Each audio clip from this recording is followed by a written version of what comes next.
ఈ మధ్య సోషల్ మీడియాలో ఎస్ఐపి, ఎస్టిపి, ఎస్డబ్ల్యూపి మీద చాలా డిస్కషన్ జరుగుతోంది. ఒకటి బెట్టని, ఇంకోటి బెట్టని చాలా టాపిక్స్ చూస్తూ ఉంటాం మనం. అన్ని బెట్టని డిఫరెంట్గా అనిపిస్తుంది మనకి. నా పరంగా నా ఉద్దేశంలో బుక్స్ ఏం చెప్తున్నాయంటే ఎస్ఐపి అంటే సిస్టమాటిక్గా మనం ఇన్వెస్ట్ చేసే ప్లాన్ ఎస్ఐపి అంటాం. ఎస్టిపి అంటే ట్రాన్స్ఫర్ ప్లాన్, అంటే ఒక లంసమ్ నుంచి మనం ఒక ఫండ్లోకి తీసుకెళ్తాం దాన్ని. ఎస్డబ్ల్యూపి అంటే ఎస్ఐపికి ఆపోజిట్, అది systematic withdrawal plan. So SWP అది ఇన్వెస్ట్మెంట్ ప్లాన్ కాదు, డబ్బు తీసుకునే మార్గం.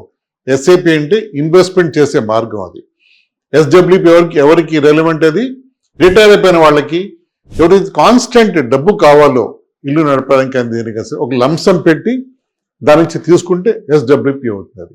సో ఇలాగా మూడు రకాలుగా ఆబ్జెక్టివ్స్ మీట్ అవుతాయి. ఒకటి కాదు, 3 డిఫరెంట్ టైప్స్ ఆఫ్ ఇన్వెస్ట్మెంట్ గుర్తుపెట్టుకోవచ్చు మనం. సో డీటెయిల్స్ కావాలంటే అప్రోచ్ అవ్వండి. Signing off, Subhash Babu.